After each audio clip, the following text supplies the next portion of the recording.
Take and come and money, I can come and money, no problem. Ada manusia yang bicara tanpa arah, namun tiap racawannya dipuja seolah gubahan yang tak pernah salah. Celana pendeknya jadi jubah, bajunya jadi wajah, absurditas berubah jadi ibadah. Di sebuah dusun di Aratnasun, nama Robinson Understand bergema bukan sebagai legenda agung, melainkan sebagai teka-teki yang dipuja setengah tanggung, lalu ditertawakan dengan canggung.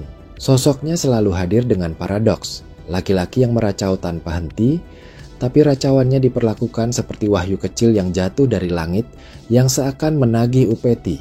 Ia datang dengan celana pendek lusuh, kadang ia berbaju bergambar, wajahnya yang acuh, seakan tubuhnya tak cukup untuk menampung egonya yang angkuh, kadang tanpa baju sama sekali.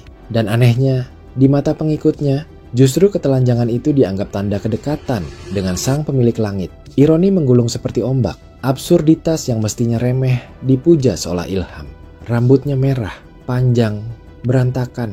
Orang biasa mungkin menyebutnya sekadar malas menyisir, tapi bagi para pemuja, itu simbol pengguguran keteraturan, semacam proklamasi spiritual bahwa ia telah melampaui yang tertata. Padahal, siapa saja bisa menelantarkan rambutnya hingga mirip gumpalan awan terbakar senja. Namun di Aratnasun, Robinson Understand bukan sekadar pria dengan rambut kacau. Ia dianggap pintu rahasia menuju yang gaib. Dan seperti semua mitos yang tumbuh di tanah yang lapar akan tanda-tanda, absurditas menjadi hukum yang menyedot nalar seperti vakum, lalu dinikmati seperti makan es krim dengan cara dikulum.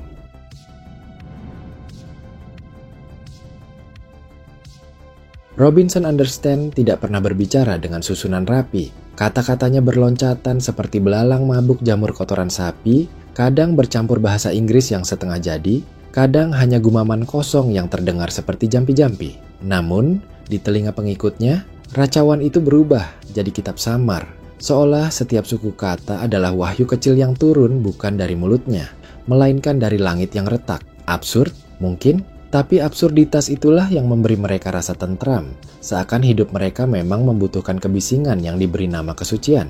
Dalam pandangan Michel Foucault, kekuasaan lahir dari aturan siapa yang boleh berbicara dan siapa yang tidak. Maka racawan Robinson justru menjadi alat kuasa. Ia bebas bicara apa saja, dan karena pengikutnya tak kuasa menyanggah, setiap kata, betapapun kosong, diterima sebagai perintah. Suara yang tak bermakna pun dipeluk seperti sabda. Ironi ini menciptakan lingkaran aneh. Semakin tak jelas ucapannya, semakin tinggi derajatnya. Maka setiap kali Robinson menyebut, "Aku adalah Guntur London," atau kalimat entah apa yang keluar dari mulutnya, pengikutnya tersenyum, mengangguk, dan merasa telah mendapat pesan kosmik.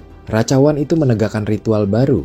Absurditas diperlakukan sebagai logika. Kekacauan dianggap keteraturan yang menyimpan luka, lalu ditidurkan di dalam kepala sebagai marka.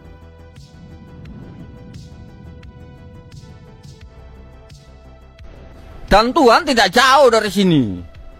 Pengen tahu Tuhan tidak jauh dari sini lah. Lah ini kan Tuhan ini lah. Bukan orang ini. Celana pendek, Robinson Understand, bukan sekadar kain sederhana yang menutupi lutut. Di mata pengikutnya, ia menjelma lambang kerendahan hati. Padahal justru itulah pameran paling telanjang dari keangkuhan. Menolak norma berpakaian, lalu menjadikan penolakannya sebagai mahkota spiritual. Kadang ia mengenakan baju bergambar wajahnya sendiri. Sebuah ironi yang lebih liar ketimbang poster kampanye. Tubuhnya jadi panggung, bajunya jadi altar narsisme. Ketika ia menanggalkan baju, para pengikut berbisik, "Lihatlah, ia sudah dekat dengan pemilik langit." Dan absurditas pun berpesta di atas dada yang berkeringat. Menurut Jean Baudrillard, simulasi lebih nyata daripada yang nyata. Celana pendek dan baju bergambar wajah itu bukan lagi sekadar pakaian. Ia adalah simulakra, tanda kosong yang diperlakukan seolah mengandung kedalaman spiritual. Baju wajahnya menipu dengan menampilkan ikon tentang dirinya. Lalu tubuhnya yang tanpa baju jadi simulasi keterlepasan. Di antara kain dan ketelanjangan, para pengikut tidak lagi melihat manusia. Mereka melihat lambang. Ironisnya, semakin ia menolak pakaian yang disebut pantas, semakin kuat ia dipandang suci. Dalam keanehan yang tidak bisa dirinci, ketidakpantasan menjadi standar baru kewalian yang pantang untuk dicaci, dan setiap lipatan celana pendek Robinson berhasil menjadikan nalar seukuran kuaci yang ditafsirkan dengan penuh air mata di dalam sekoci.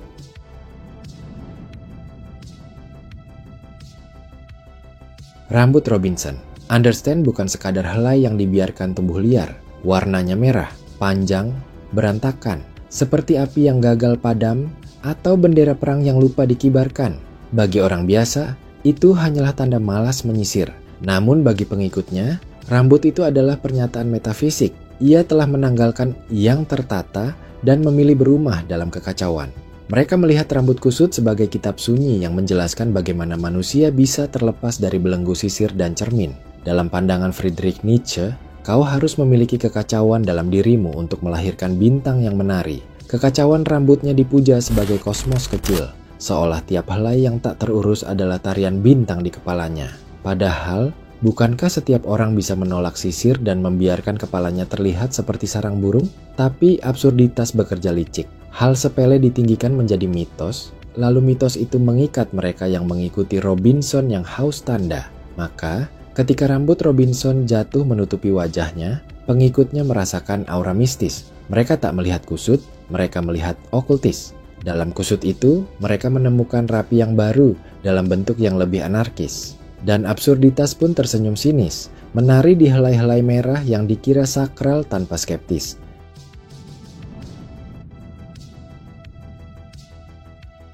Di sini, di batas kota ini. Suara Robinson.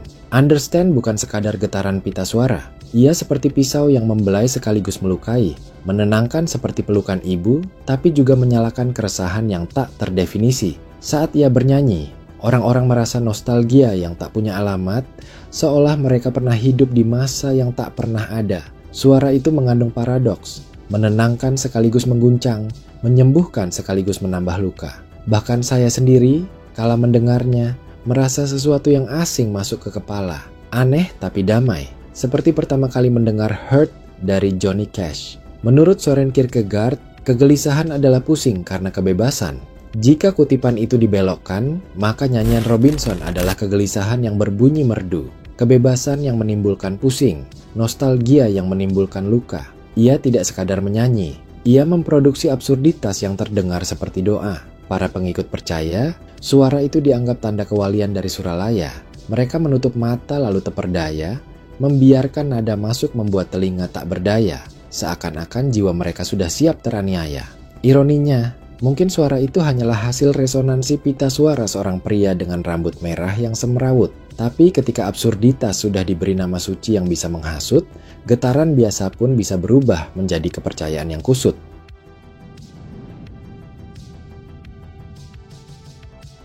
Saya akan tampil di Stadion London Inggris. Saya akan tampil di Stadion London Inggris. Di atas panggung sederhana, Robinson Understand pernah berucap sambil memetik gitarnya, "Saya akan tampil di Stadion London Inggris." Kalimat itu melayang ke telinga pengikutnya, lalu berubah menjadi nubuat. Tahun berganti, hujan turun, kemarau kering, dan London tetap jauh. Namun penantian itu tidak padam, justru semakin membara seperti api yang tak butuh kayu. Mereka menunggu seakan janji itu adalah tiket keselamatan, seakan perjalanan ke London adalah ziarah rohani. Seperti dicatat Jacques Derrida, makna selalu ditangguhkan, tak pernah hadir penuh. Janji Robinson adalah teks yang tak kunjung selesai, selalu ditunda, tapi justru karena ditunda, ia menjadi suci. Ketidakhadiran konser di London adalah konser itu sendiri, panggung yang lebih megah daripada Royal Albert Hall, sebab ia hidup di ruang penantian. Ironisnya, Robinson mungkin hanya melempar ucapan kosong, sekadar improvisasi di tengah tawa. Tapi bagi pengikutnya yang tak pernah kecewa, kata itu berubah menjadi kitab harapan yang selalu dibawa. Meski jadwal tak pernah ada, usia mereka tetap menua, memuja keterlambatan seperti dewa. Dan absurditas pun ikut tertawa, sebab ketidakhadiran Robinson di London yang sudah ia katakan dengan jemawa. Walaupun itu akan menjadi perjalanan menyangkal logika yang lupa bayar sewa.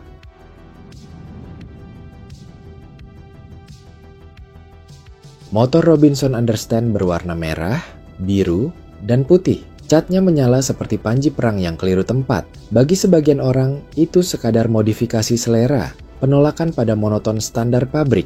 Tapi bagi pengikutnya, motor itu adalah kendaraan sakral, roda yang menolak normalitas, mesin yang membantah keteraturan. Mereka tak melihat sekadar motor, Mereka melihat pernyataan sebuah proklamasi jalanan. Menurut Herbert Marcuse, kebebasan palsu hadir ketika kita hanya memilih dari apa yang sudah ditentukan sistem. Motor Robinson diperlakukan sebagai pemberontakan kecil yang dianggap revolusi besar. Cat merah biru putih diperlakukan sebagai pembebasan, padahal mungkin hanya hasil cat semprot di bengkel yang asal pesan. Namun keganjilan memang bekerja seperti cat itu, menempel, mengeras, dan sulit dikelupas, sekalipun sedang bosan. Ketika Robinson melintas dengan motor modifikasinya, pengikutnya mengikuti di belakang, menyalakan keyakinan tanpa terkekang. Mereka percaya setiap getaran mesin adalah kepercayaan yang tak akan lekang, setiap raungan knalpot adalah doa yang membangkang. Ironinya, suara mesin mungkin hanya tanda karburator kotor. Tapi sekali lagi, ketika absurditas sudah diberi tempat seperti provokator, bahkan motor modifikasi pun bisa jadi mediator, meskipun nalar pengikutnya berhasil di bumi hanguskan Robinson seperti seorang diktator.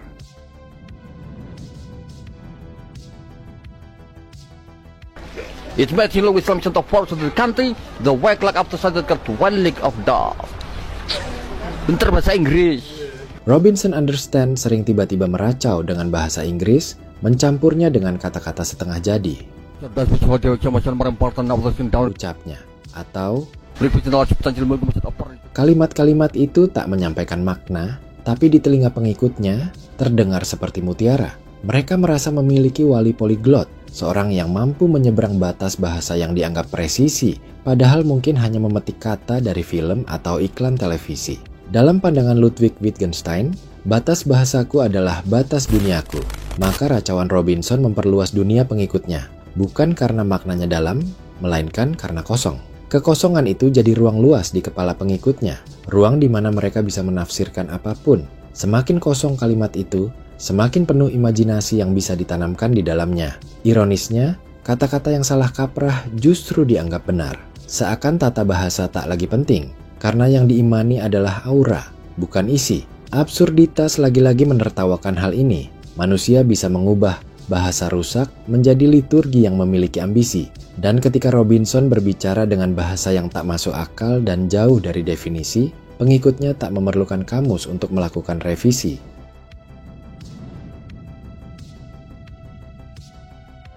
Bagaimana jika Robinson Understand hanyalah pria yang kehilangan akal, tak lebih dari Rakab Majdub yang tersesat di persimpangan waras dan hilang akal.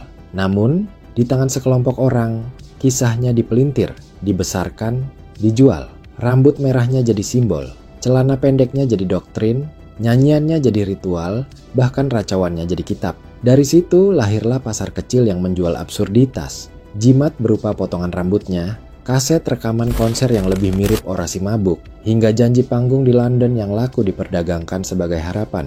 Menurut Karl Marx, segala sesuatu yang padat larut ke udara, maka kewalian Robinson larut menjadi komoditi. Kesuciannya diuangkan, absurditasnya diproduksi, lalu dipasarkan sebagai pengalaman mistis. Ia menjadi barang dagangan yang laris, seperti sabun yang dijual dengan iklan janji manis, yang tak seharusnya digubris. Justru diperjualbelikan seolah berkah bisa dikikis. Para pengikut tak melihat itu sebagai bisnis. Mereka melihatnya sebagai pengabdian. Padahal setiap uang yang masuk ke kantong Robinson adalah bukti bahwa absurditas bisa dicetak ulang, bisa dipasarkan, lalu diperjualbelikan. Robinson Understand tak lagi sekadar manusia yang memiliki lisan. Ia telah menjadi industri kecil yang berdiri di atas ketidakwarasan.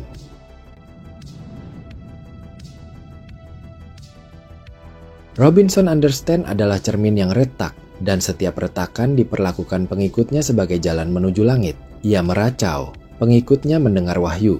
Ia mengenakan celana pendek, pengikutnya melihat kerendahan hati. Ia bernyanyi, pengikutnya merasakan nostalgia yang tak bisa dinamai. Ia menjanjikan London, pengikutnya menunggu seolah waktu adalah altar ilusi. Ia memodifikasi motor, mereka mendengar revolusi. Ia berceloteh bahasa Inggris kacau, mereka merasakan dunia baru yang memiliki kodrati.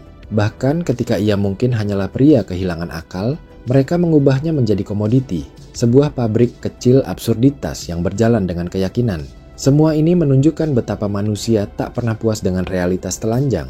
Mereka butuh lapisan, butuh mitos, butuh absurditas yang diberi nama suci. Robinson Understand hanyalah dalih, sebuah boneka yang dijadikan dewa, sebuah nyanyian kosong yang dipuja. Dan pada akhirnya, kita menyadari mungkin tak ada Robinson understand, yang ada hanyalah kebutuhan manusia untuk percaya pada sesuatu yang mustahil. Seperti kata Pak Supangat, garangan tukang tambal ban dekat rumah saya, jika celana pendek bisa jadi bendera, maka siapapun bisa jadi raja di mata yang haus tanda. Robinson understand, nama yang lahir dari racau dan tenggelam dalam tawa. Suara kacau dianggap doa, celana pendek dijadikan fatwa, rambut merah berantakan disebut tanda langit, padahal hanya sisir yang lama ia singkirkan dari hidupnya yang pahit. Tepuk tangan. Robinson understand apa mereka, argoja pergoja pada bosku sambil jelek gayam gondang watan. Sekian ya.